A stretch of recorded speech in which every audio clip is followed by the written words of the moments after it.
Good day, nurses. Now let's discuss the cardiovascular system. When we say cardiovascular, it came from the word cardio and vascular. It means that that cardiovascular, it consists of heart, blood, and your blood vessels. When we say heart, this is the major pumping organ.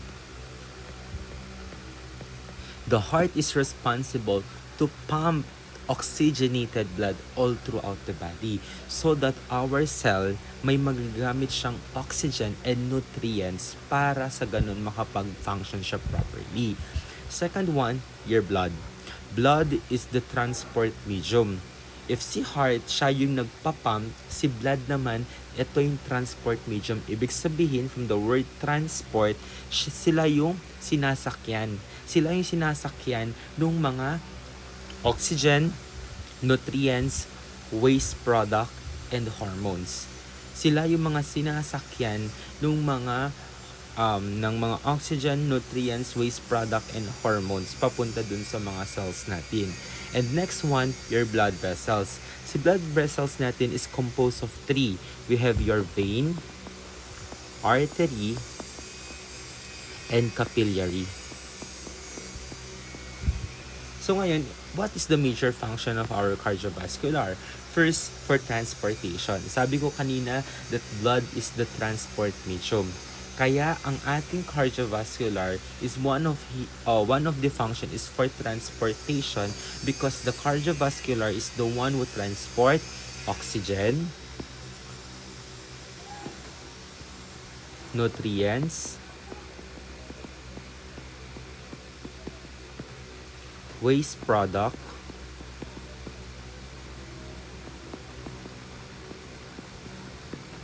and lastly, hormones. Okay. Yan yung mga tinatransport ng ating oxygen. Second one is regulation. Regulation of what? First, we had the blood pH. Okay? It regulates the blood pH. Okay? So, the normal blood pH natin is 7.35 to 7.45.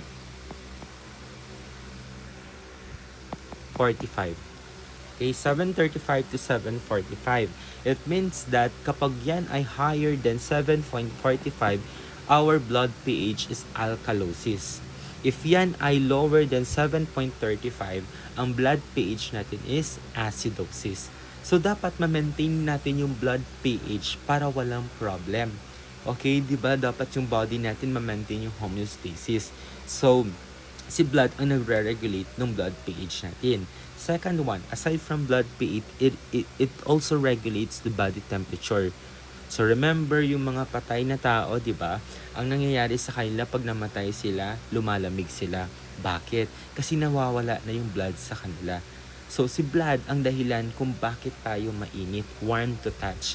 Si blood ang dahilan kung bakit nag-iinit or meron tayong body temperature na sa 37 or 36.5 to 37.5. Kaya nga kung mapapansin niyo, for example, there's inocclusion sa lower extremities mo, may blockage, merong thrombophlebitis. Ang nangyayari, there's a blockage nung blood flow sa ating paa. So, ang isa sa mga assessment mo is cold clammy skin. Malamig siya pag hinawakan mo. Bakit? Kasi nga, wala nang nagsusupply, wala nang dumadaan na blood doon sa may lower or sa may affected extremities mo. That's why our blood regulates the body temperature. Next natin is the protection. Why? Because in our blood, may makikita tayo din mga WBC or our fighting cells. Sila yung dahilan kung bakit na pro-protectionan tayo against certain diseases. So, that's the main function of our heart. Proceed tayo kay heart. So, first, our heart is located to the mediastinum. Okay? Located to mediastinum. Ano ba si mediastinum natin? Ito siya. Okay? Yung buong thoracic cavity natin. Yan ang ating mediastinum. So, si mediastinum natin, may 4 parts tayo ng ating mediastinum. Okay? We have 4 parts of our mediastinum. Kung mapapansin mo, this yellow portion, Ito, ito, itong yellow portion na ito, that is the anterior. Okay? That is the anterior part. Next natin, this green, this is the superior. Okay, your superior. It's the anterior. This one is posterior. And this one is the middle mediastinum. Okay, that is the middle. Our heart is located to the middle mediastinum. Okay, our heart is enclosed in the pericardium. Our heart is enclosed in the pericardium. What is the main function of our pericardium? Our pericardium, it protects our heart. Okay, it protects our heart and reducing friction. Okay, our pericardium protects our heart. As you can see, this one, this clear, ito, yung nakabalot sa puso natin, that is the pericardium. And ang ginagawa niya sa atin is for protection and reducing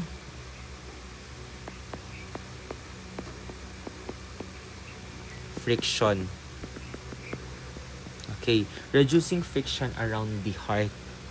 Diba? Remember that dun sa may ating mediastinum, hindi lang naman heart ang makikita mo. Hindi lang heart ang organ na makikita mo sa mediastinum. Meron tayo dyang lungs. Para ma-prevent natin yung friction, remember kasi class, pag rinab mo ang iyong dalawang kamay, okay, that's friction, may mabubuo kang friction. Yung friction na yan, nagkre-create ng heat. And later on, that heat, pwede niyang ma-injure or sirain yung lining ng ating mga organ. So, ang nangyayari, kung wala tayong pericardium, ang mangyayari magkakaroon ng friction. Bakit magkakaroon ng friction, sir? Kasi si pericardium, nililimit niya kasi ang pag-dilate ng ating puso.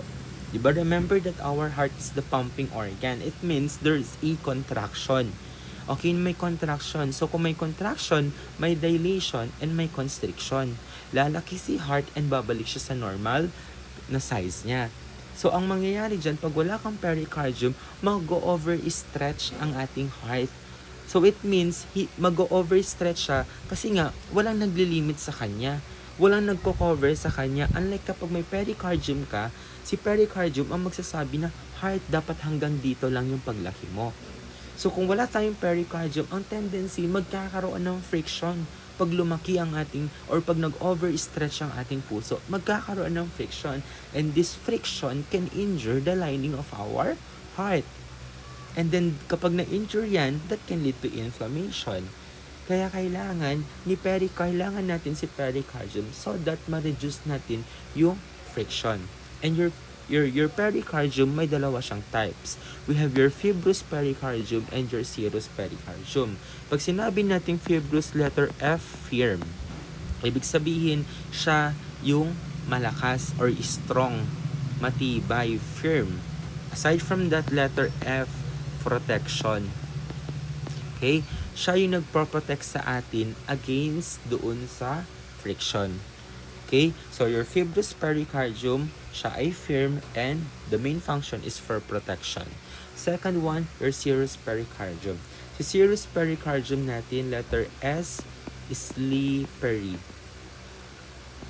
Ibig sabihin, madulas. Bakit madulas? Dahil si serous pericardium natin, diyan na pro-produce yung tinatawag natin na pericardial fluid. Si pericardial fluid natin, it acts as lubrication. Bakit? Para ma-prevent natin yung friction. Diba? So, parang ano lang yan, gamitin ulit natin yung kamay natin. Pag wala kang nilagay sa kamay mo, tapos nirub mo yan together, magkakaroon ng heat. And this heat, later on, pwedeng i-injure niya yung lining ng ating mga organ. Pero kapag once na nilagyan mo yan ng water, nilagyan mo yan ng lotion, yun yung mag-a-act as lubrication. So, hindi magkakaroon ng friction. So, ngaya, ang ating puso ay merong fluid, merong lubricant. Okay? Para sa ganun, kasi nga sabi natin, ang heart natin is nagko-contract. And our heart also is made up of different layer. So kapag walang fluid, yung mga layers na yan, ang nangyayari, magkakaroon ng friction that can lead to injury of the lining of our heart. That's why importante si serous pericardium because he is the one producing the pericardial fluid. And this pericardial fluid as lubricant for our heart. Your serous pericardium may dalawang types tayo. Your parietal and your visceral. Si visceral, ito na yung tinatawag natin or also known as the epicardium. Epicardium is the outer covering of our or the outermost layer ng ating puso. So let's proceed to our layers of the heart. So sa layer of the heart natin, may mnemonic tayo M. E stands for epicardium, M stands for myocardium, and E stands for endocardium. Your epicardium is the outermost layer.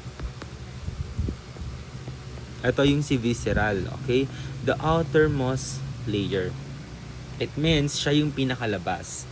Okay? Your epicardium is made up of mesothelium or mesothelial cells. Gawa siya sa mesothelial cells. Okay? Si mesothelial cells natin ay firm. Okay? Sila ay matitigas. So it means that your epicardium, ang pinaka-function niya is for protection. Okay? Next natin your myocardium. Your myocardium is made up of myocardial cells or yung tinatawag natin na myocytes. Your myocardium is the middle layer. Ito yung pinaka-thickest layer. Okay? Pinaka-thickest layer. Bakit? Dahil siya yung muscle. So kung siya yung muscle, siya yung dahilan kung bakit may contraction sa ating puso. That is your myocardium. Next, your endocardium. Your endocardium is the innermost layer. Okay? The inner layer ng ating puso. And your endocardium is made up of epithelial cells. Your epithelial cells, they are soft in nature. So it means your endocardium is very soft. Why? Ang ginagawa ng ating endocardium is to prevent resistance. Okay? To prevent resistance to blood flow. Para sa ganun, continuous lang yung flow ng dugo sa ating endocardium. Kasi kapag once na firm ang ating endocardium, ang tendency magkakaroon ng backflow. Magkakaroon ng regurgitation. So, para ma-prevent natin yun, dapat soft lang siya. Kaya gawa siya sa epithelial cells. That is the heart layer. Next natin, we have the heart chambers. Sa heart chambers natin, meron tayong 4. We have your right atrium, your right ventricle, your left atrium, and your left ventricle. Si right atrium natin, ito siya. Okay? This one, your right atrium. Your right atrium receive the oxygenated blood from superior vena cava and inferior vena cava. So it means lahat ng dugo dugo na ginamit ng iyong katawan, okay, pupunta yan, babalik yan sa ating puso para magkaroon ng ulit ng oxygenation. Pero sino ang magiging receiving chamber natin? So ibig sabihin, lahat ng dugo na lumabas sa puso mo, ang unang magre-receive niyan is your right atrium. Because right atrium received the oxygenated blood from superior and inferior vena cava. Next natin your right ventricle. Your right ventricle, the one pumps. Okay? Siya yung nagpa-pump ng blood to the lungs for oxygenation. Okay? Your right ventricle is the one who pumps blood to the lungs for oxygenation. Next natin your left atrium. Si left atrium natin, ito si left atrium. Ito si left ventricle. Your left atrium naman receives oxygenated blood from the lungs. So, yung pinump ng ating left ventricle papunta sa lungs, magkakaroon na ng oxygenation dun. Magkakaroon na ng gas exchange from carbon dioxide to oxygen. So, ngayon, ang bitbit na ng ating blood is oxygen. At yung oxygen na yan, yung oxygenated blood na yan, ay babalik yan sa ating puso para gamitin ng ating katawan. So, ang magre-receive niyan is your left atrium. So, it means that your left atrium, the ones who receive blood or oxygenated blood from the lungs. And next natin, your left ventricle. Your left ventricle is the one who pumps blood all throughout the body. Siya yung dahilan kung bakit napapump or nadideliver yung oxygenated blood papunta sa ating katawan para may magamit yung ating cells na nutrients and oxygen. So as you can see on the anatomical structure, mas makapal si left ventricle compared sa other chamber. Bakit? Sabi ko nga kanina, si left ventricle ang nagpapump ng blood to the entire body. So, ang mangyayari, pag once na maliit lang ang ating left ventricle, ang mangyayari dyan, hindi niya mapapump. Yung pressure ay mahina, so hindi makakaabot yung ibang blood doon sa lower extremities and upper extremities natin. Kaya majority ng mass or yung bigat or yung laki ng ating puso is majority niyan ay naka-left ventricle. Para sa ganun, yung force ng contraction ay tumaas at makaabot yung oxygenated blood to the entire body from the lower and upper extremities. Yan si left ventricle natin. That is your heart chamber. Next natin, we have the heart valves. Si heart valves natin, may dalawang types tayo ng valves natin. We have your atrioventricular,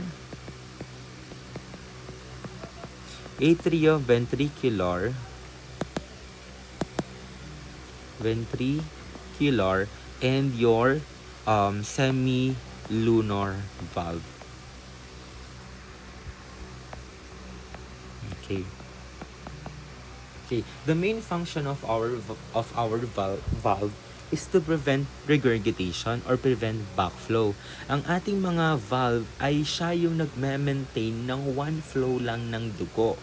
So it means kung ang dugo is dapat pataas, hindi dapat babalik yung dugo pababa. So dapat isang flow lang siya para ma-maintain natin, okay? Para ma-maintain natin yung one flow, ang ginagawa or ang pinaka-main, ang dahilan kung bakit natin na-maintain yung one flow is because of our valve.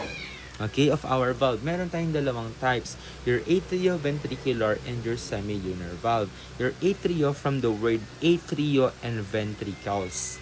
Okay, so it means that atrioventricular is located between the atrium and the ventricles. Okay, so dito siya. Okay, in between the atrium and ventricles. So, andito siya. Ayan. Okay, so sino yung dalawang yun? We have your tricuspid valve and your bicuspid valve. Okay, your tricuspid and your bicuspid. Your tricuspid located at the right lung. So, pag sinulat mo siya, right, tapos tricuspid. Okay? Para hindi mo siya makalimutan. Next natin, bicuspid or yung mitral. Gawin mo dalawa. Kasi yung L ang gagamitin natin for the mitral valve. Okay? So, it means your right is tricuspid and your mitral or bicuspid is located in the left side of our heart. So, as you can see, tri and bi. Ibig sabihin tatlo. Ayan tatlong shape siya, 'di ba? Pag bicuspid, dalawa lang. Kaya siya tinawag ng bicuspid at kaya siya tinawag na tricuspid valve. Next natin your semi-lunar valve. Your semi-lunar means semi, half, and lunar, moon. So half moon-like shape siya. So sino yung dalawa natin dito? Your aortic semilunar valve and your pulmonary semilunar valve or the pulmonic semilunar valve. So in terms of the anatomical structure, they are the same with tricuspid, tatlo. Okay? Tatlo sila. Same sila ng anatomical structure ni tricuspid valve. So pero ang ating aortic or the what do you call this one, the aortic and pulmonic semilunar valve, same lang din yung function nila. to prevent regurgitation. Okay? So, parang ganito lang yan. Pag once na yung puso natin, okay, balik tayo dito sa heart. Okay, for example, yung dugo. Okay, yung dugo galing sa right atrium. Bababa yan sa right ventricle. As you can see, andito si tricuspid valve. So kapag once na nakababa na yung dugo dito sa right ventricle, hindi na dapat bumalik yung dugo sa right atrium natin. Kaya ang ginagawa ng ating tricuspid valve, pag once na yung dugo ay nandito na sa right ventricle, magko-close na siya. Magko-close na si tricuspid valve para hindi na siya bumalik. Ganun lang din, ito si pulmonary valve natin, pulmonary valve and then si aortic valve. Na kapag once na pinump ni right ventricle yung dugo papunta sa lungs, dapat hindi na siya bumalik pa. Bakit? Kasi nga magko-close na si pulmonic. Ganun naman din si aortic. Si aortic valve natin, pag once na nag-pump na si left ventricle ng dugo papunta sa aorta, ang gagawin ng ating aortic semilunar valve, hindi na dapat makabalik yung dugo sa ating left ventricle and your left atrium.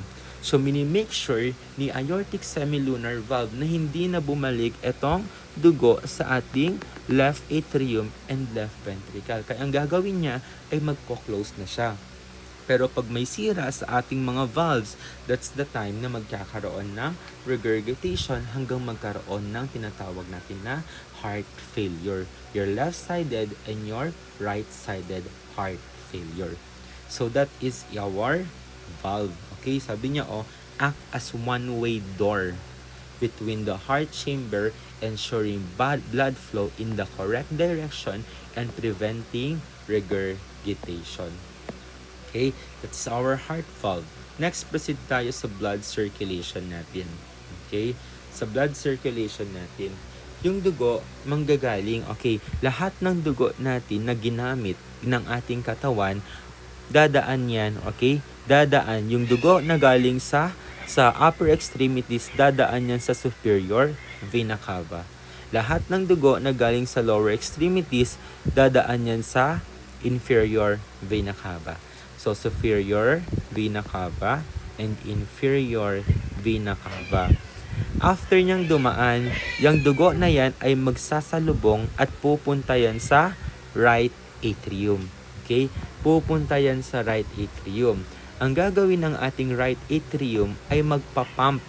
Okay? Ipapump niyan. Magkocontract siya para yung dugo ay pumunta sa right ventricle. Before siya makarating sa right ventricle, may dadaanan muna siya na valve. At sino yun? Your right tricuspid valve. Okay? Dadaan yan kay tricuspid valve. Pag dumaan na siya kay tricuspid valve, bababa na yan kay right ventricle.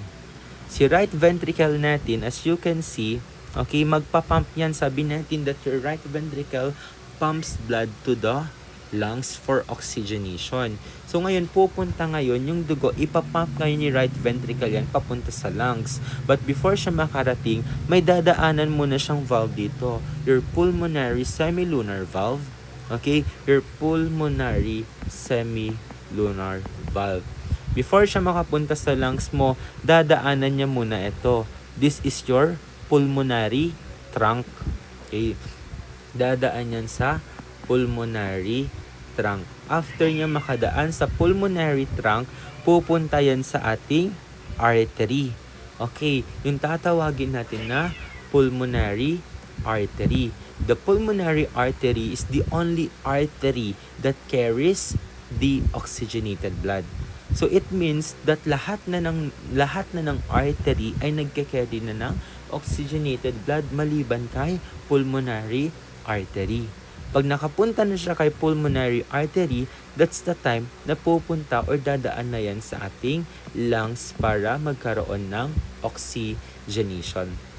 Pag nasa lungs na yan, pag nagkaroon na ng oxygenation, yung ating lungs, ibababa niya yan kay pulmonary vein. Dadaan yan kay pulmonary vein natin. Your pulmonary vein is the only vein that carries oxygenated blood. So it means lahat na ng vein natin sa ating katawan ay nagke-carry na ng deoxygenated blood maliban kay pulmonary vein dahil si pulmonary vein ang kinikerry niya is oxygenated blood na galing kay lungs. Pag nakadaan na yan kay pulmonary vein, idadaan niya yan kay left atrium. Pagpunta kay left atrium, bababa niya yan kay left ventricle. Pero may valve na naghihintay dito. That is your bicuspid or your mitral valve. Okay, pagpunta kay left ventricle, si left ventricle magpapump ng malakas para makadaan yan kay aorta at dalhin niya sa buong katawan. Pero may dinaanan muna siya dito bago siya makapunta kay aorta. That is your aortic semilunar valve, papunta sa aorta and then papunta sa entire body. So pulmonary vein, papunta kay left atrium. Pagpunta kay left atrium, dadaan siya sa isang valve. We have your mitral valve or your bicuspid valve. After niya kay bicuspid valve, pupunta yan kay left ventricle. Si left ventricle, ipapump niya ng malakas pero may dadaanan muna siyang valve, your aortic semilunar valve, papunta sa aorta at papunta sa body. That is your blood circulation. So we have three types of bloods of circulation pathway. Meron tayong systemic, pulmonic, and your coronary. Si systemic circulation natin from the word systemic, so it means pupunta yung dugo papunta sa buong katawan. Systemic circulation nga. So pag sinabi natin systemic, delivers oxygenated blood from the heart to the entire body. So mag-i-start yung ating systemic circulation kay left ventricle papunta kay aorta hanggang sa buong katawan. That is the systemic circulation. Next natin your pulmonic circulation. Delivers the oxygenated blood from the heart to the body. So it means yung blood natin dito is deoxygenated. So, ang mangyayari dito sa pulmonic circulation, ang gagawin niya, dapat magkaroon daw ng oxygenation. Kailangan yung blood natin na deoxygenated ay maging oxygenated. So, ang mangyayari dyan, si left atrium natin, ipapump niyan papunta kay lungs. That is the pulmonic circulation. And lastly, your coronary circulation. Your coronary circulation supplies blood to the myocardium. So yung middle layer natin or the thickest layer, the myocardium, 'di ba sabi natin, siya yung dahilan kung bakit may contractility. Your myocardium is made up of myocytes or myocardial cells. Ngayon, hindi magfa-function ang ating myocardial cells hanggang wala silang supply ng oxygen and nutrients. Kaya may pathway tayo para sa kanila. Yun yung tinatawag natin na coronary circulation. So that is the three types of our circulation. Next natin your conduction system. Si conduction system natin is the main reason why there's a electrical activity of our heart. Si conduction system ang dahilan kung bakit may electrical conductivity ang electrical activity ang ating mga puso. Okay? So bakit? Sa conduction system natin may 5 tayo. Your SA node, your AV node, your bundle of His, the right and left bundle branches, and the Purkinje fibers. So dito natin makikita, this one is the SA node, the AV node, the bundle of His, ito, that is the bundle of His. This one is the left and right bundle branches, left and right bundle branches, and this is the Purkinje fibers. Yan, maliliit na yan. Si SA node natin is the primary pacemaker. Okay, the primary pacemaker. Okay, the primary pacemaker, it means sa kanya nanggagaling yung electrical impulse. Sa kanya unang nanggagaling yung electrical impulse. So it means that the SA node is the primary pacemaker. So, ang question ngayon dito, paano kapag once na hindi nag-function ang SA node natin? Magkakaroon pa ba ng contractility or paggalaw ng puso natin? The answer is yes. Kung hindi functional ang SA node mo, kung hindi siya gumagana, may pagtibok pa rin ng puso na mangyayari. Bakit? Kasi meron pa tayong AV node. Meron pa tayong AV node. AV node, si SA node, kaya niyang gumawa ng 60 to 100 bits per minute. Kaya nga, 60 to 100 yung normal pulse rate natin because of your SA node. So, kapag hindi siya nag-function, titibok pa rin ang puso. Bakit? Dahil kay AV node. Sa AV node natin, kaya niyang gumawa ng 40 to 50 bits per minute. 40 to 50, in some books, 40 to 60. Okay? Yan ang kaya ng ating AV node. Sir, bakit silang dalawa ay nakakapag-produce ng electrical impulse? Because your SA node and your AV node is made up of nodal cells. Okay? They are made up of nodal cells. Yung nodal cells natin, sila yung dahilan kung bakit may electrical impulse because nodal cell produces electrical impulse. Kaya si SA node nakakapag-produce ng 60 to 100 and your AV node nakakapag-produce ng 40 to 50 or 40 to 60. Okay? So, balik tayo dito. Okay, si conduction system natin, siya yung ginagamit natin para maintindihan natin si ECG. Okay, si conduction system, siya yung dahilan para maintindihan natin si ECG. Paano? Okay, paano natin gagamitin siya? So, ganito siya. Okay, puntahan natin si ating conduction system. Si SA node is located sa ating right atrium.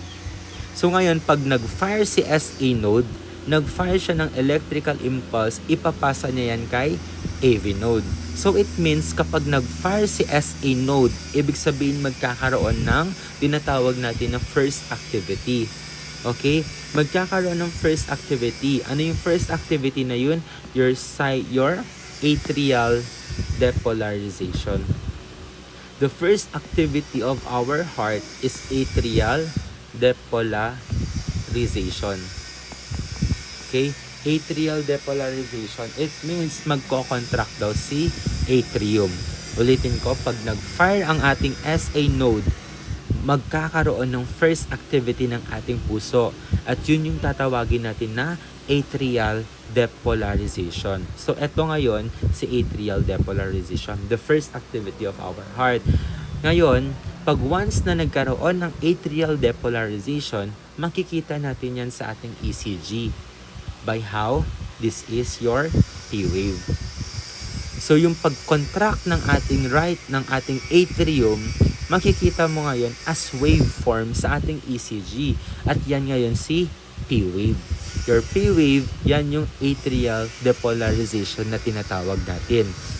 Next natin, pag once na si SA node ay nag-fire, ipapasa niya yan kay AV node. Si AV node naman natin, kung mapapansin mo sa ating sa ating ECG waveform, may flat line. Kapag flat line class, it means there's no electrical activity. Walang pagtibok na nangyari. Ibig sabihin, at rest ang puso natin. Bakit kaya at rest ang puso natin kapag once na ipapasa na ni SA node yung electrical impulse kay AV node? Ito yung tinatawag natin na waiting time.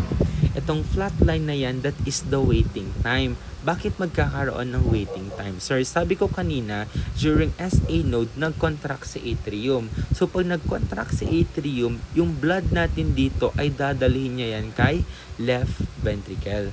Dadalhin niya yung dugo kay ventricles natin para ma-make sure natin na yung dugo na galing kay atrium ay maipasa niya kay ventricles. Ang gagawin, ide-delay muna ng konti. Hindi muna magfa-fire si AV node natin para sa ganun, yung dugo na nandito ay mapunta lahat dito sa ating ventricle. Kaya as you can see, may flat line, may resting period. Para sa ganun, lahat ng dugo na nasa atrium ay mapunta sa ventricles. Pag once na puno ng ating right ventricles or ang ventricles natin, that's the time na your AV node will transfer the electrical impulse papunta kay bundle of His, right, left, and bundle branches at papunta kay Purkinje fibers. Si Purkinje fibers natin, eto siya. That is your Purkinje fibers. Located naman yan sa ventricles natin. Okay, located naman yun sa ventricles natin. So, ang mangyayari dyan, kapag once na yung na-reach na ng electrical impulse yung ating Purkinje fibers, magko-contract na si ventricles natin. Magko-contract na siya para i-deliver niya na yung dugo. So, pag nag-contract siya, meron tayong second activity. Yun yung tatawagin natin na, sabi ko nga, nag-contract si ventricle, kaya magkakaroon ng ventricular depolarization. Okay, magkakaroon ng ventricular. Sir, makikita ba natin yan sa ECG waveform natin? Yes, that is your QRS complex. Okay, that is your QRS complex. So, it means, sinabi nating complex. So, dito, sa second activity, hindi lang ventricular depolarization ang nangyayari. Magkakaroon din tayo ng tinatawag natin na atrial repolarization. Bakit? Magre-relax si atrium. Nag-contract siya dito, kailangan niyang mag-relax. Kaya nga siya tinawag na QRS kasi hindi lang isang activity ang nangyayari. Dalawa. Okay, that's ventricular depolarization and atrial repolarization. Kung nag-contract si atrium, nag-relax din si atrium. Kung nag-contract si ventricle, kailangan din mag-relax ni ventricle. Kaya yung third activity natin ay tatawagin natin na ventricular repolarization. Magkakaroon ng relaxation ng ating ventricles. Yun ay makikita natin as T-wave. As a relaxation yan, hindi ba dapat yung ECG waveforms natin pababa or flatline? Yes, dapat ganun. Kaso, ang problema natin, masyadong malakas yung force of contraction na binibigay ng ating ventricles. Parang ganito lang yan. Just imagine, may hawak kang bola. Tinapon mo yung bola ng malakas ang force. Okay? Tinapon mo yung bola, malakas yung force ng pagtapon mo. Tinapon mo siya, sabihin na lang natin, sa isang wall. Ano mangyayari dun sa bola? Di ba babalik sa'yo? Magba-bounce back yun. Parang ganun lang din ang ating puso. Dahil made up of muscle siya, ibig sabihin, elastic siya. Para siyang goma, para siyang rubber. Na kapag once na masyadong malakas yung contraction, yung force ng contraction, nagkakaroon ng bounce back. Kaya pag makikita mo sa ECG waveform natin, may T-wave. May pag-umbok kasi nga nagkaroon ng bounce back. That is the conduction system natin. So next, we have your cardiac cycle. Si cardiac cycle natin, meron tayong tatlo. Your atrial systole, your ventricular systole, and your ventricular diastole. So anong pinagkaiba nung tatlo? Pag sinabi natin atrial systole, your atrial contractility pushing blood into ventricle. So, si atrium daw nag-contract, pinush niya kay ventricle. That is your atrial systole. Next natin, we have your ventricular systole. Paano naman si ventricular systole natin? Your ventricular systole, okay, your ventricular systole, ventricle contraction, and AV valve close. So, nag-contract si ventricle, then your atrioventricular valve, nag-close daw siya. Yun yung si mitral valve natin at saka si bicuspid valve. Okay? Yan yung tinatawag natin na S1, which is, ito yung first sound natin na tinatawag natin na love. Okay? Yung first sound natin is nakikreate yan sa pag-close ng ating valve or ng AV valve or the S1. Okay, that is the ventricular systole. Ventricular diastole, ventricular relax, and semilunar close. Sino to? Your pulmonic and aortic semilunar. Ito naman yung tinatawag natin na S2 or yung second sound natin na dub. Kaya may lub-dub sound tayo because of S1 and your S2. Nag-close si atrioventricular, nag-close si semilunar valve. That is the cardiac cycle. Okay? Proceed tayo sa ating blood.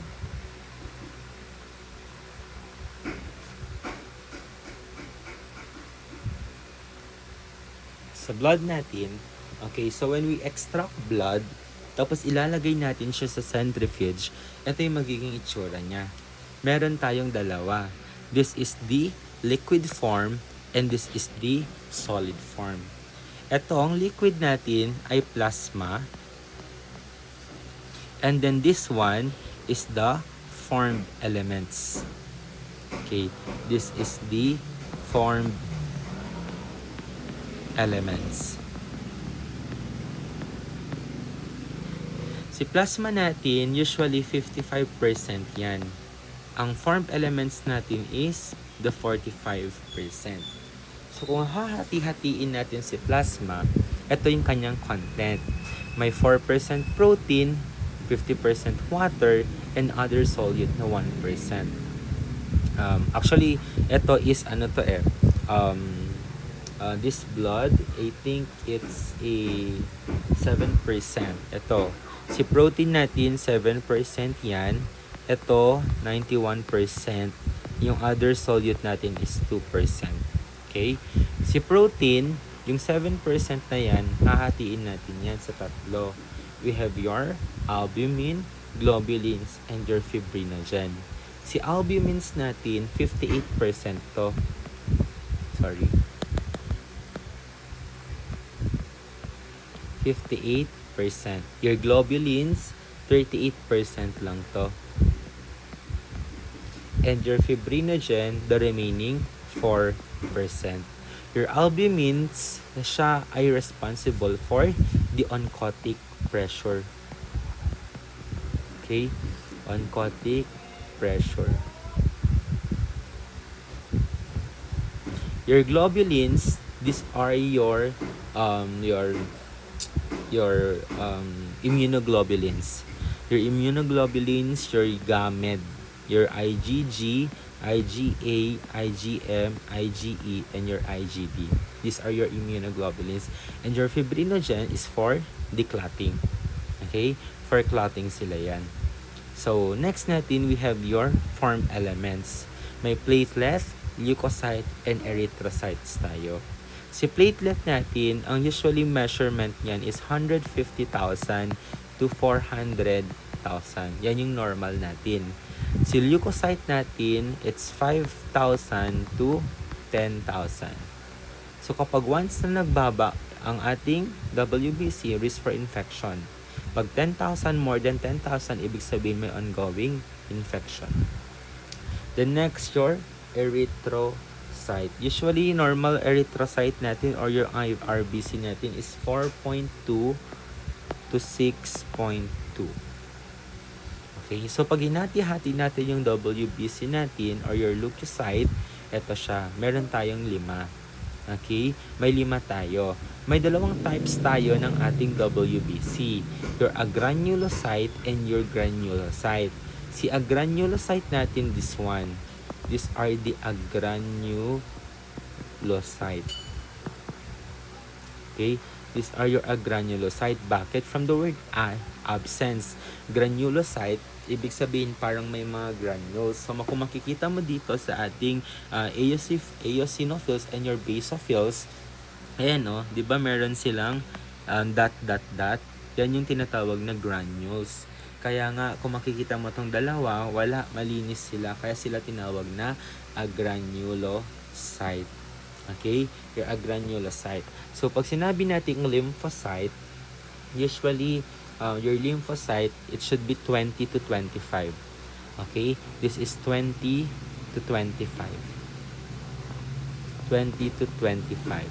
Your monocyte, 3 to 8%. 3 to 8%. Okay? So, si lymphocyte natin, sila yung magiging antibodies. Okay? Antibodies. Yung monocyte natin, sila yung magiging macrophage. Yung neutrophils, eosinophils, and basophils natin, these are agranulocyte. First, we have your neutrophils. Si neutrophils natin, usually 60 to 70%. Okay? So, it means letter N, nagadu. So, ibig sabihin that neutrophils is the most abundant WBC in the body. At para saan siya? For letter N, infection. Okay? For infection siya. Next natin your eosinophils. Your eosinophils, usually ito ay 2 to 4%. 2 to 4%. Para saan naman si eosinophils natin? Letter E. Okay, Aedes. Okay, for parasitic, okay, or fungal infection.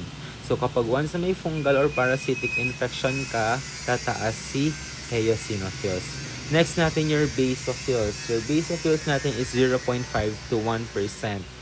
So, para saan naman siya? Letter B, basit. So, ibig sabihin siya yung pinaka-kokonti na WBC. Letter B, alamin nyo, bulaklak.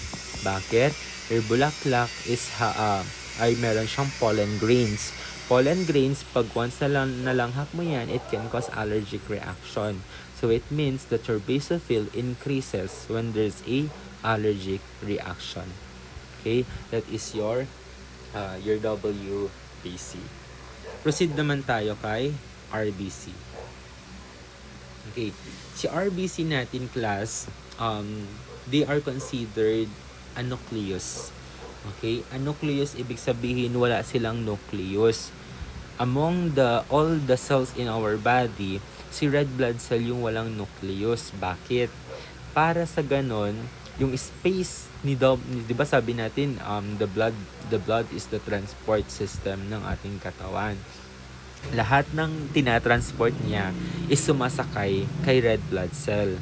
So, si oxygen mo, si nutrients mo, si waste product mo, si hormones mo, naka-attach lahat yan kay oxygen. Just imagine, class, pag once na ang RBC mo ay may nucleus, diba?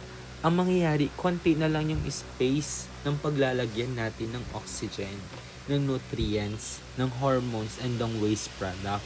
Compared mo kapag wala siyang nucleus, mas marami siyang mabubuhat. Mas marami siyang makikerry. Kaya ang ating red blood cell is a nucleus para sa ganon, mas marami siyang mabuhat na oxygen, nutrients, waste product, and hormones. Ang ating mga blood, okay, lahat ng na-mention ko na form elements dito ay galing yan sa ating single hematopoietic stem cells. Nanggagaling lang yan sa single stem cells. These single stem cells, nag-a-undergo siya ng cell division. Yung cell divisions na yan, mahahati siya into small pieces hanggang makakreate siya ng blood cells. Itong mga form elements natin. Saan ba galing si hematopoietic stem cells? Sa red marrow. Okay? Sa red marrow natin, dyan galing si hematopoietic stem cells.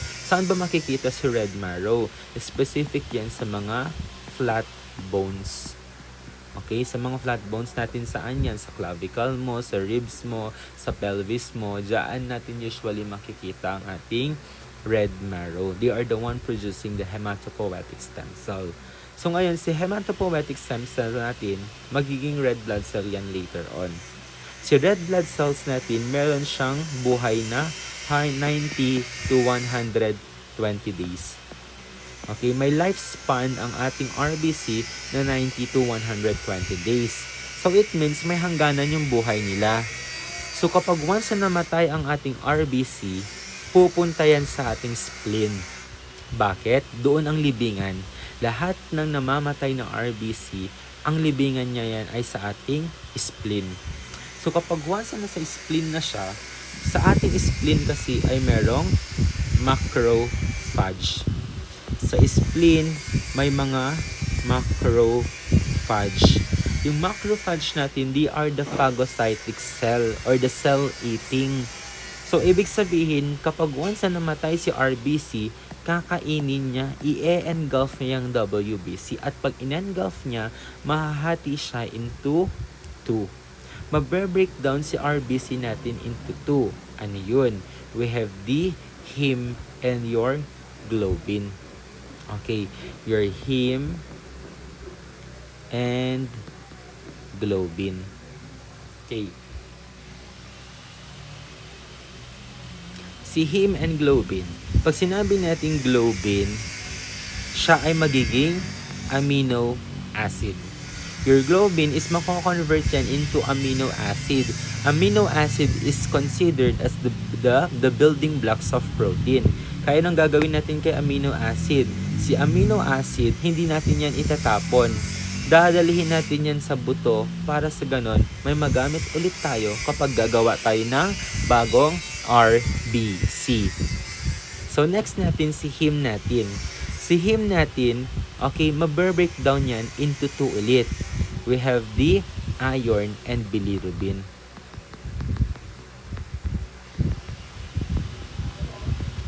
Okay, the iron and the bilirubin. Si iron, gagamitin ulit ng ating katawan yan para may magamitin tayo for the new RBC. So therefore, babalik yan sa bone marrow. But si bilirubin, ito yung nakakatakot. Kasi si bilirubin, hindi natin kailangan yan. Si bilirubin ay parang kaibigan mo, toxic siya. So it means kailangan natin siyang i-eliminate. Kaso ang problema natin, si bilirubin may dalawang types. Your conjugated and unconjugated. Okay. Si conjugated natin, ito yung excrete na itatapon ng ating katawan. Si unconjugated, ito yung hindi na excrete ng ating katawan. Ang problema natin, itong bilirubin dito is considered unconjugated. Therefore, hindi siya na itatapon sa ating katawan. Hindi natin siya na itatapon. Pero, may kailangan tayong gawin para maitapon siya, para ma-convert siya into unconjugated to conjugated. Paano? Si bilirubin mo, pupunta yan sa blood. Pupunta yan sa blood. Anong gagawin niya sa blood? Hahanapin niya ngayon si liver. Hahanapin niya ngayon si liver. Sir, bakit kailangan niyang hanapin si liver? Sa liver kasi natin, doon nangyayari yung tinatawag natin na conjugation. So, it means sa liver mo nangyayari yung pang-convert ng unconjugated to conjugated. So kapag once na na-reach ni bilirubin natin, etong liver natin, nagkakaroon ng conjugation. So ngayon, ang ating bilirubin na unconjugated ay ngayon conjugated na. Kapag once na conjugated na yan, pupunta ulit yan sa ating blood para hanapin niya si GI. Hahanapin niya ngayon si GI natin. Bakit? Ang gagawin niya, dahil conjugated na siya, pwede na siya ngayon itapon ng ating katawan. Pwede na ngayon siyang itapon ng ating katawan. Kaya anong gagawin natin? Anong gagawin niya? Pagpunta niya sa ating small intestine, pagpupunta niya sa ating GI, yung bilirubin ay sasama na yan sa tae. Kaya kung mapapansin ninyo, yung tae ninyo ay may kulay. Yung tae natin ay may kulay because of the bilirubin. Next, after niyang pumunta dito, meron pa natitirang bilirubin. Yung ibang bilirubin naman natin ay pupunta yan sa ating kidney. Pupunta yan sa kidney. Anong gagawin niya sa kidney? Hahalo naman siya sa ehe. Kaya as you can see, sometimes ang ating ihi ay kulay orange to yellow. Yung kulay na yan ay nang dahil yan kay bilirubin. Nang dahil yan kay bilirubin. But in case nasira ang liver natin, for example, may liver cirrhosis ka, so hindi magkakaroon ng conjugation. Hindi mako-convert si unconjugated to conjugated. Kaya anong mangyayari? Si bilirubin mo, mag-i-stay lang yan kay blood. Kaya pag mataas ang bilirubin mo sa blood natin, nagkakaroon tayo ng yellow discoloration ng skin, which is tatawagin natin siyang jaundice. Okay, tatawagin natin siyang jaundice. Kaya as you can see, doon sa mga patient nating may liver cirrhosis or liver damage, nagkukulay yellow sila because of the bilirubin. Dahil hindi ma-convert ni liver si bilirubin from unconjugated to conjugated bilirubin. Okay, so we're done. Meron pa. So pinagkaiba ng ating artery and vein. Artery, vein, and capillaries natin. Si artery and vein natin, same lang sila yan, class. Same lang sila, nagawa sila sa tatlong layer. So, diba kung mapapansin nyo, 1, 2, 3. 1, 2, 3. But ang capillary natin is only a single layer. Si artery, tatlo. Si Si vein, 3. Si capillary, 1. Okay? Ano yung mga different layer natin? First one, the outer layer. Yung outer layer natin ay tatawagin natin na tunica adventitia. Yung second layer natin, tatawagin natin yan na tunica media. And yung inner layer natin, yan ay tunica intima. Si artery natin ay may 3 layer. May tunica adventitia siya, may tunica media siya, at may tunica intima siya. Ganun din si vein natin. Si vein natin may tunica adventitia, may tunica media, at may tunica intima. But our capillary has only 1 layer at yun si tunica intima. Si tunica media, this is the muscle layer. Yung pinakagitna, that is the muscle layer. Okay? That is the muscle layer. Your tunica intima, the inner layer, yung kulay pink na yan, that is made up of epithelial. Okay? Gawa yan sa epithelial cells. Sabi natin kanina that epithelial cells is soft in nature. So ngayon, kailangan soft, kailangan malambot lang si inner natin, inner layer natin, si tunica intima. Bakit? Anong purpose niya dito? To prevent resistance to blood flow. Ano naman ang purpose niya kay ating capillary? Kaya siya ay single layer lang, kaya siya ay gawa sa isang epithelial layer para sa ganun magkaroon ng gas exchange. Kasi kung papansinin mo, kung ganito kakapal ang layer ng ating capillary, hindi magkakaroon ng gas exchange. Hindi makakatawid si oxygen and carbon dioxide. Pero kapag single layer lang yan, pinakamanipis, pinakamalambot, kayang tumawid, kayang magkaroon or kayang tumawid ni oxygen and ni carbon dioxide. So don't forget, artery and vein is made up of 3 layers, your tunica adventitia, tunica media, and your tunica intima. Pero ang ating capillary is gawa lang yan sa single layer, which is the tunica intima. And your tunica intima is made up of epithelial cells. Okay? So proceed tayo sa ating chest x-ray. Your chest x-ray is a radiographic image of the thoracic cavity. Okay, radiographic image of the thoracic cavity. Your chest x-ray is considered non-invasive. So it means kapag non-invasive yan, hindi na natin kailangan ng consent. And your chest x-ray is the most commonly requested diagnostic test for evaluating a thoracic condition. What is the purpose of our chest x-ray? First, to detect abnormalities. Kasi it create image. Okay, doon sa image na yun, makikita mo na lang kung may paglaki ba na nangyayari, may deformities ba na nangyayari, may fractures ba na nangyayari. Next, to assess size and shape of the heart. Size, titignan natin kung baka lumaki ba. So as you can see dito sa x-ray natin, ayan o, may paglaki ng puso. This is the normal findings, this is the abnormal findings. Nagkaroon tayo ng cardiomegaly na tinatawag. Okay? Dito sa x-ray natin, nakita natin yung size and shape ng ating heart. Next natin is to evaluate position of invasive line or tube. Ano ba yung mga invasive lines or tube natin? We have your ET tube or your endotracheal tube. Meron tayong NGT. Yung mga lines natin, yung mga catheter lines natin kapag once na mag-i-insert tayo ng dye, yun ay ginagawa natin, ini-evaluate natin yan kung tama ba yung site of insertion natin, kung tama ba yung location ng pinaglalagyan natin. Chine-check natin yan, kino-confirm natin yan by the use of X-ray. And lastly, to monitor the progress of the disease. Diba? Kasi kapag once na may sakit ka, hindi ka lang naman once mag-X-ray. For example, tuberculosis. Una, mag-X-ray ka. Then the following week, after how many months, how many weeks, mag-X-ray ka na naman. Para sa ganun, makita natin kung nagte-take effect ba, may progression ba, may recovery ba na nangyayari dun sa pasyente natin. So that is the purpose. What are the nursing responsibilities?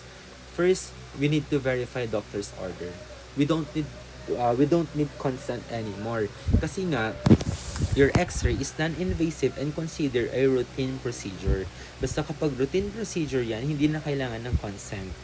Verify the doctor's order. We need to check lang sa patient chart natin kung meron bang doctor's order. May order ba si doc na dapat si patient ay mag-chest X-ray. Next, we need to explain the procedure. Explain the procedure to a patient. Bakit? To lessen the anxiety of our patient. Baka kasi akala nila mamaya wala silang knowledge regarding X-ray, baka matakot sila na baka ang gagawin sa kanila papatulugin sila, kaya we need to explain the procedure. Then next, we need to assess patient for pregnancy. Bakit? Kasi nga gumagamit tayo ng radiation. Diba? Gumagamit tayo ng radiation. Radiation is considered teratogenic. Radiation is considered teratogenic. Pag sinabi natin teratogenic, harmful. Okay? Harmful siya sa baby.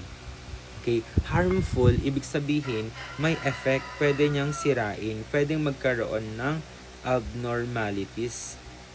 Okay? Magkakaroon ng abnormalities. Harmful. Okay? Magkakaroon ng abnormalities. Anomalies. Pwede yung si baby, lumabas siya mamaya, kulang yung isang niyang daliri, kulang yung isang niyang paa, may deformities sa kanya. Okay, that is teratogenic, yung radiation. And then next, we need to remove all the metallic object. Bakit? Para hindi ma-obscure yung result.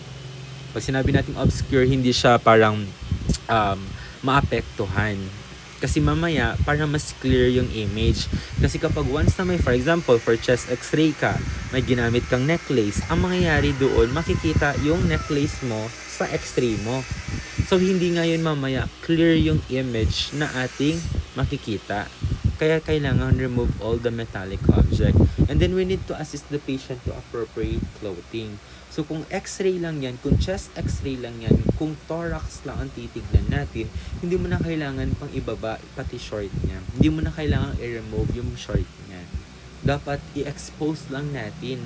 Okay, i-expose lang natin yung area na kailangan natin pag once na mag-a-undergo yung patient natin ng chest x-ray. Or the best thing na kailangan natin gawin, offer natin, bigyan natin siya ng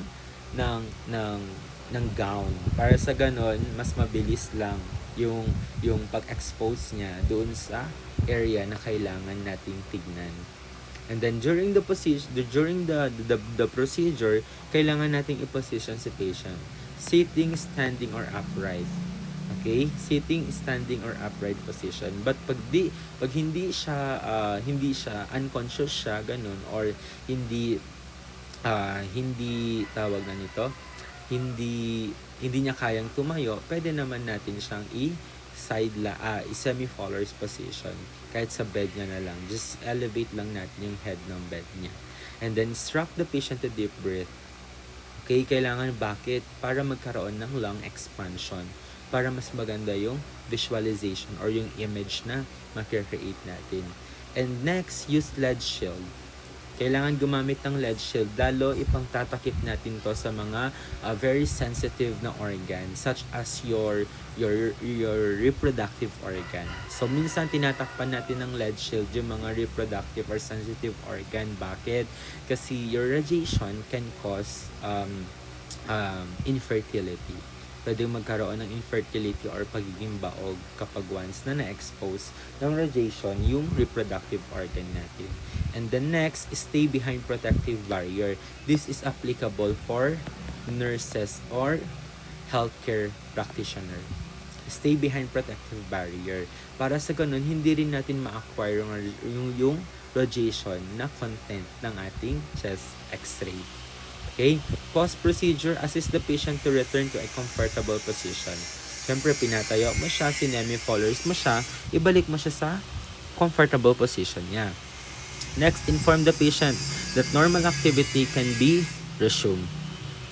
And next, notify the physician for any abnormalities. Pag may nakita kang mali, for example, may cardiomegaly, merong pleural, what do you call this one? Yung may mga obstruction, ganyan, may mga clot, we need to inform agad-agad the physician para magawa ng paraan. So I forgot to mention paano natin i-assess yung patient natin if pregnant siya by asking the last menstrual period. Okay, ask the LMT. Pero yan, applicable lang yan sa mga babae. Kung lalaki ang patient mo, syempre, wag mo na siyang itanong. Okay? So, ito lang kailangan nating alamin kapag once na X-ray ang pinag-uusapan. We have pneumonic X-ray. Exclude pregnant women, remove all metallic object, avoid moving or talking during the procedure para hindi ma-obscure yung result. And lastly, your protection matters too. Hindi tayo superhero dito. Kailangan din natin proteksyonan yung sarili natin so that mas marami pa tayong maalagaan na mga pasyente. Okay, that is your X-ray. Next natin, we have your angiography.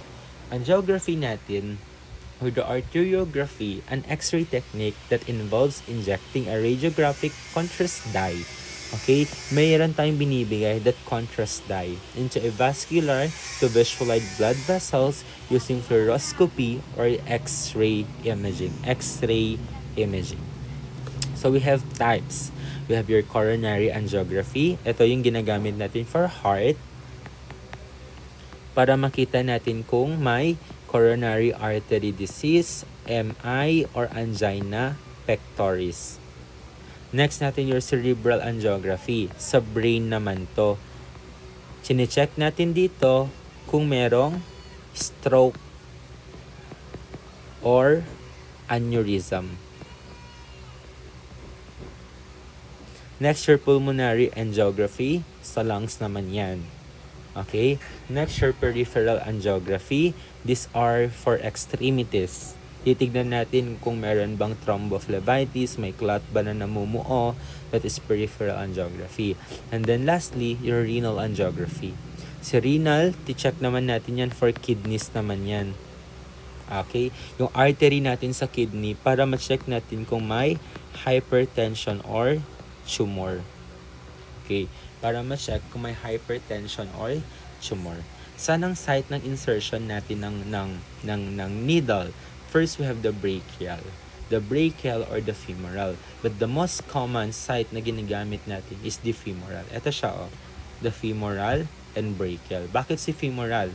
Compared mo dito, mas malaki si femoral compared to brachial. And aside from that, si brachial, madali lang siyang ma-access. And mabilis lang yan. Okay? Meron siya, directed na yan sa ating aorta. O diba kung mapapansin mo, ito si femoral mo, dadaan na yan kay aorta. Yan na si aorta mo. Okay? Kaya mas ginagamit natin si femoral compared kay brachial vein. Okay? So what are the nursing responsibility? First, we need to inform consent. Secure consent. Why? Because the procedure is invasive. Bakit siya naging invasive? Dahil we administer contrast dye. And contrast dye can cause anaphylactic reaction that can lead to death. Okay? Then next, prior to the test, ask the patient for allergies, especially to iodine. We need to ask the patient kung may allergy ba siya sa iodine. By how? Paano natin siya i-ask kung may allergy sa iodine? By asking if may allergy ba siya sa seafood, sa seashells. Okay? Ask natin because your contrast dye is made up of iodine. Okay? Pag once na pinasok natin yan, tapos meron siyang allergy every time na kumakain siya ng crabs, ng shrimp, patay tayo. Magkakaroon ng difficulty of breathing si patient. Bakit? Dahil pag may anaphylactic reaction, it can cause bronchospasm. Mahihirapan ngayon huminga ang pasyente mo hanggang sa mag-decrease ang kanyang O2 saturation. The next natin, keep the client NPO for 8 to 12 hours. NPO siya, 8 to 12 hours. Then we need to record vital sign. Wait lang, bakit kailangan NPO? Dahil si patient natin, isa-sedate natin. Okay, we need to sedate our patient dito minsan. Okay, so next, record height, weight, and vital sign for baseline data. Okay? For baseline data. Pang-apat, inform client that a feeling of warm and fluttering sensation is normal as catheter is being inserted.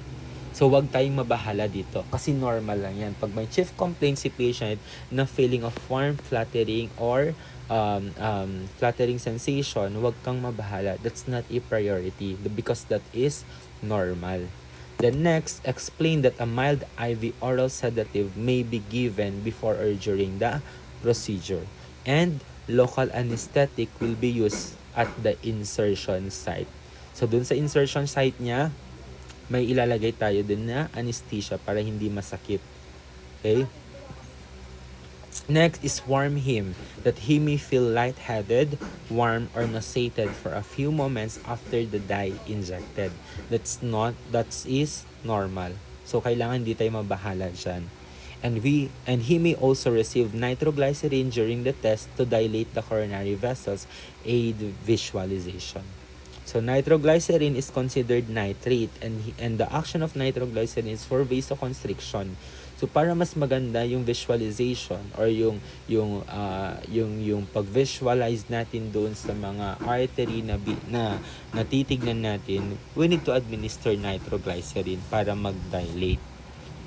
Okay, post-procedure, assess circulation to the extremity used for catheter insertion. Pag once na femoral ang ginamit natin, class, risk yan for thrombus formation. Risk yan for clot formation. Bakit? Dahil yung catheter masyadong malaki. So ang tendency, pag malaki yung catheter, pwede niyang ma-injure yung lining ng ating blood vessels. Pwedeng ma-injure at pag na-injure yan, ang nangyayari, nagkakaroon ng response ng ating katawan. And aside from that, this procedure kasi, it takes, medyo matagal din siya. Tapos after ng procedure, hihiga ka lang. Kailangan at rest ka lang. So this procedure, it promotes blood stasis.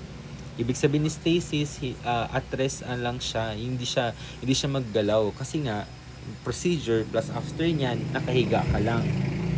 So may blood stasis yan. Kapag may blood stasis kasi, risk yan for clot formation. Pwedeng magbuo-buo yung dugo. Okay?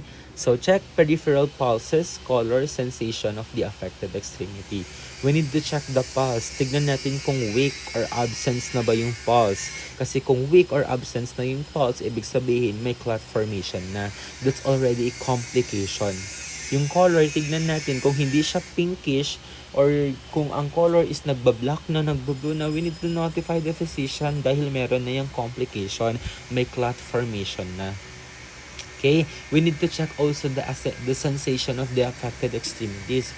Baka wala ng sensation. So pag wala ng sensation, ibig sabihin wala ng blood supply. So that's already a complication. We need to notify agad-agad the physician.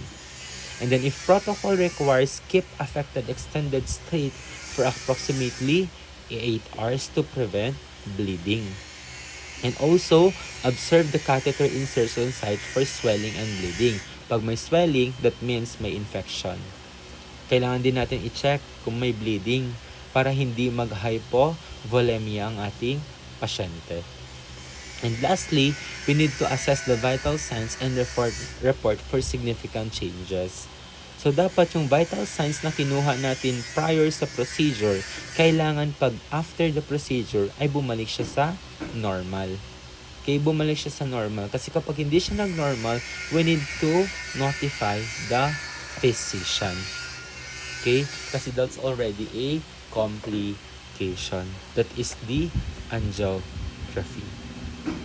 Next, your cardiac catheterization. Si cardiac catheterization is an invasive procedure used to visualize the chamber of the heart to measure intracardiac pressure and assess the patency of the coronary artery. So usually class, kapag once na mag-a-undergo si patient ng cardiac catheterization, kasama na yan si angiography.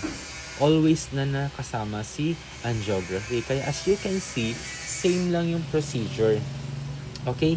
Same lang yung nursing management ni cardiac catheterization kay angiography. Okay? May dalawang types tayo ng ating okay. May dalawang types tayo. Your right-sided and your left-sided. Pag right-sided dyan, class, gumagamit tayo ng vein. Okay? Gumagamit tayo ng vein. Pag left-sided naman yan, gumagamit tayo ng artery. Okay? Gumagamit tayo ng vein, gumagamit tayo ng artery.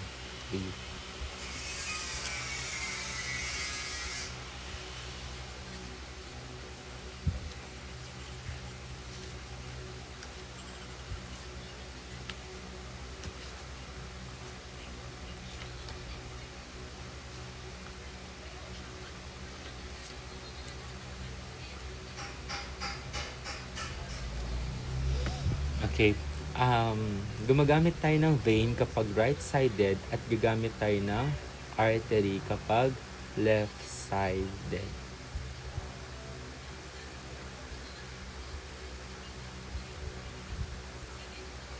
Okay, anong vein ang ginagamit natin?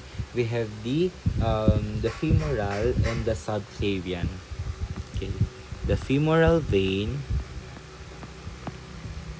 or the subclavian. Pag artery naman yan, ang gagamitin natin is the femoral artery or the radial artery. Pero the most common use is the femoral artery.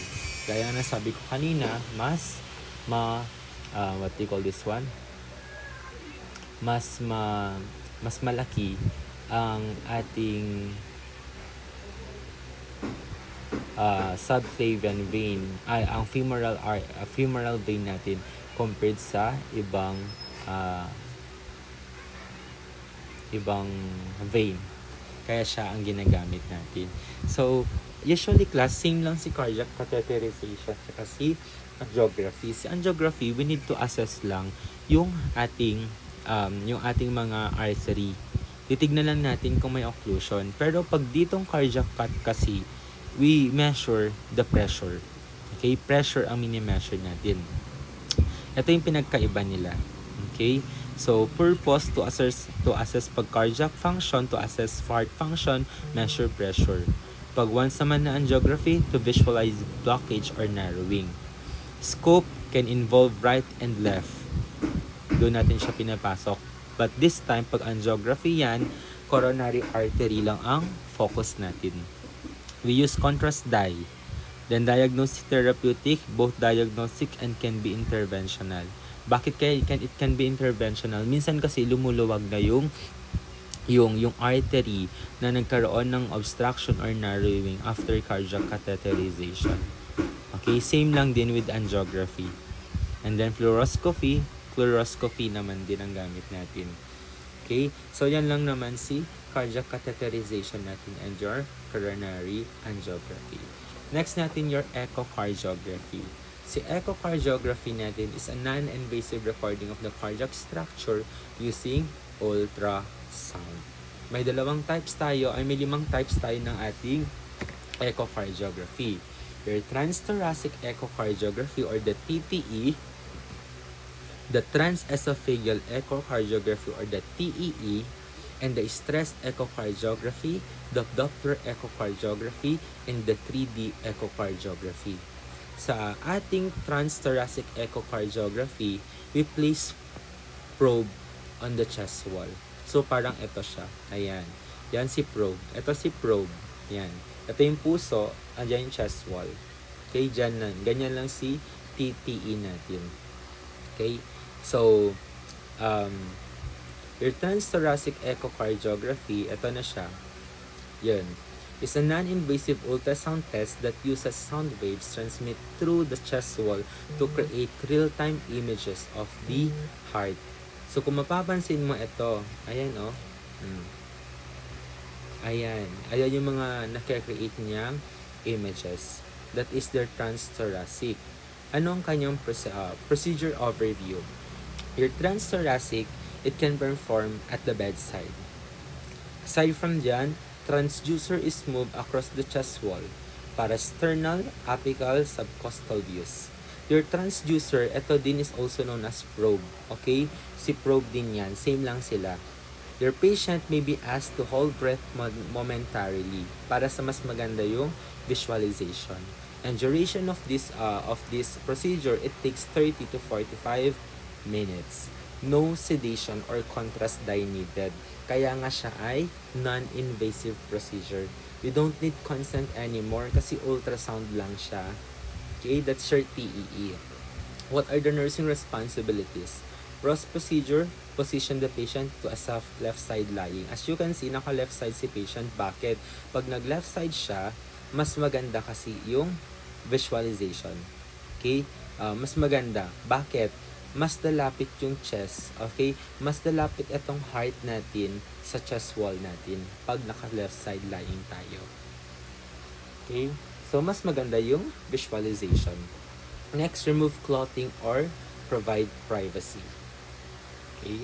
Kung ano lang yung kailangan i-expose, yun lang dapat yung i-expose natin. And next natin is apply water-based gel. We need to apply water-based gel lang, hindi dapat oil-based. Kasi kapag once na oil-based, mahirap matanggal. Okay? Mahirap siya matanggal. Kaya dapat water-based lang. Para saan itong water-based? At it acts as lubricant. Para sa ganun, mas smooth lang yung pag-move ng ating tinatawag na nung transducer or nung probe natin. Kasi ang tendency kapag hindi mo siya nilagyan ng water-based gel, mahihirapan tayong mag-create ng mas magandang images. Baka may mga air lang tayong makikita doon. Okay?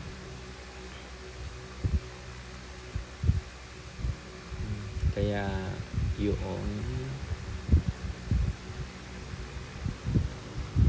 And then post procedure, wipe off the gel and allows the patient to dress and return normal activity. Okay.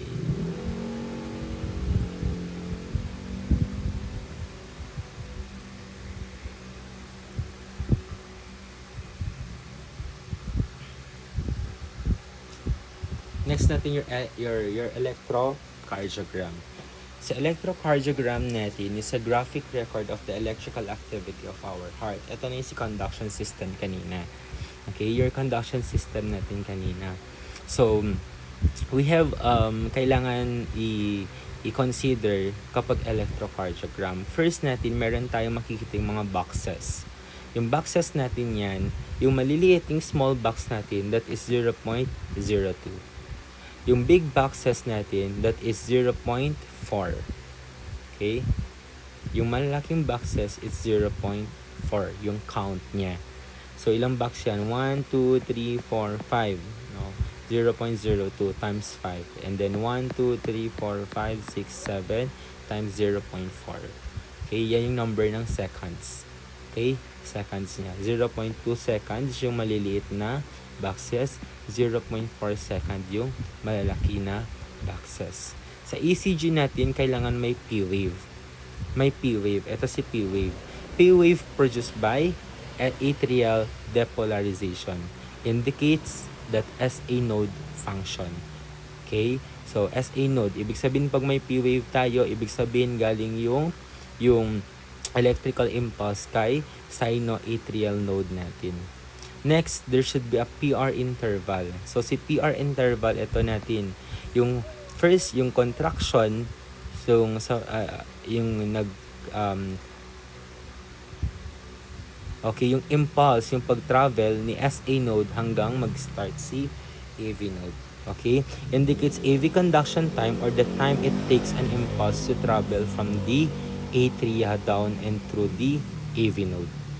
So, ito daw yung pag-down, yung number, yung seconds ng pag-transmit, pagpasa ni SA node ng impulse papunta kay AV node. Okay? So, dapat ang normal niya is 0.12 to 0.20 seconds. Kapag more than that, may abnormalities. Okay? Measured from beginning of P wave to beginning of QRS complex. Kaya as you can see, nag-start si P wave, tapos nag-start si QRS. Okay? Next, your QRS complex. Your QRS complex, the normal, it should be 0.06 to 0.10 seconds. Indicates at ventricular depolarization and measured from the onset of Q wave to end of S wave. Kaya nga, nag-start daw dito hanggang dyan. Okay?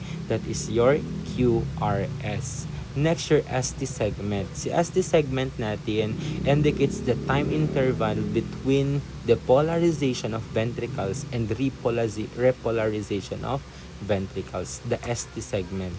S, depolarization. T, repolarization. And lastly, your T wave. Si T wave natin represents ventricular repolarization. What are the nursing considerations natin when the patient undergo ECG? Tell the patient that an ECG only takes about 10 minutes and cause no discomfort. Explain that he must remain still, relax, breathe normally, and remain quiet. Prepare the skin on the chest for electrode attachment. Cleanse area with alcohol to remove dirt and oil. Shave area if necessarily. Kasi kapag once na mabuhok yan, hindi didikit yung electrodes natin. Pag once na pawis yan, hindi rin didikit si electrodes. Kaya we need to shave sometimes and we need to wipe if there's a excess, if there's a diaphoretic yung pasyente natin. So class, ang pinakamadali lang natin na alalahanin kapag ECG result, always remember lang natin yung ating 3I. Okay? Remember lang natin si I. Sino yung I natin? Injury, ischemia, and infarction. Okay. Your injury, ischemia, and infarction. Pag once na may injury sa ating heart, magkakaroon tayo ng ST segment elevation. Tataas to. ST segment. Saan na ba yun? Wait, check ko. Meron ata akong image nun. Ayan. Ay, ito ba? Ayun. Ayan. This one is the ST segment. As you compared sa normal, ito si ST segment. Tumaas siya. Diba? ST segment elevation. Next natin your ischemia. Si ischemia naman, magkakaroon tayo ng P-wave inversion.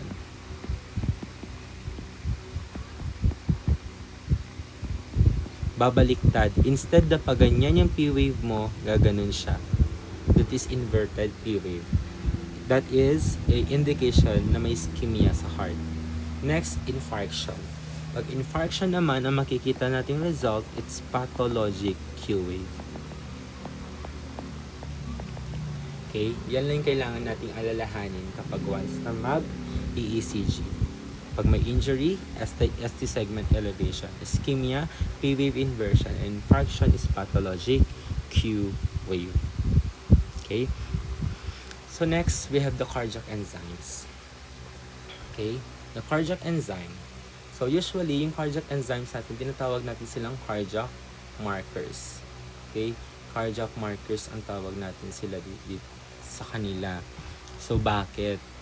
Sila yung indication na meron ongoing or merong injury sa ating myocardial cells or sa ating puso. So paano ba nangyayari yun? For example, there's a coronary artery occlusion or yung tinatawag nating coronary artery disease, your atherosclerosis and arteriosclerosis, di ba? Pag once na may athero and arterio, may plaque deposition. Ang nangyayari doon sa lumen or sa butas ng ating blood vessels ay nagiging narrow sila, sumisikip. So pag once na masikip, narrow ang ating blood vessels, decrease ang blood flow. Pag nag-decrease yung blood flow, decrease din yung oxygen and nutrients to our myocytes. And kapag nag-decrease yan, the cell membrane damage. Bakit nagkaroon ng damage sa cell membrane? Because of the anaerobic respiration. Okay, because of anaerobic respiration, there's a production of your lactic acid. Sinisira niya yung cell membrane. At pag nasira yung cell membrane natin, magkakaroon ng injury and necrosis sa myocyte natin. And kapag once na nagkaroon ng injury, mag-i-start na mag-leak sa bloodstream yung cardiac enzyme and protein. Remember class, na yung cardiac enzymes natin ay nasa loob ng mga cells natin yan. Okay? Nasa loob ng cells natin yan. Kaya kapag once na nagkaroon ng damage ng cell membrane, masisira ngayon itong cell membrane mo. Ano mangyayari dun sa loob? Lalabas sila. Magkakaroon ng leakage. Pupunta yan sa bloodstream. Kaya nga pag chinek natin yung blood niya, tataas yung mga cardiac or the cardiac enzymes natin or the cardiac markers. Sino ba yung mga cardiac enzymes natin or cardiac markers natin? We have your troponin, I, and T. Your CKMB or your creatinase KMB, your AST, and your LDH. These are your cardiac enzymes. Okay? These are the cardiac enzymes. Okay, your AST, this is the aspartate transferase. And your LDH is, I forget the meaning of LDH again.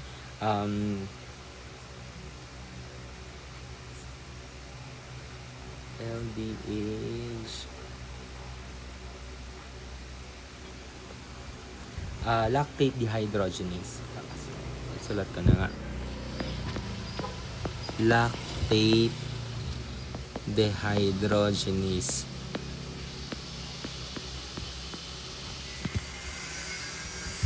And then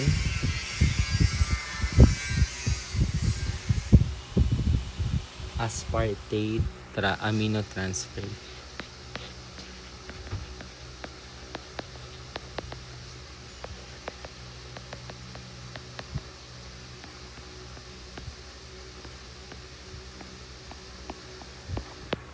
Okay. These are the cardiac enzymes. Si troponin I, troponin T, these are the specific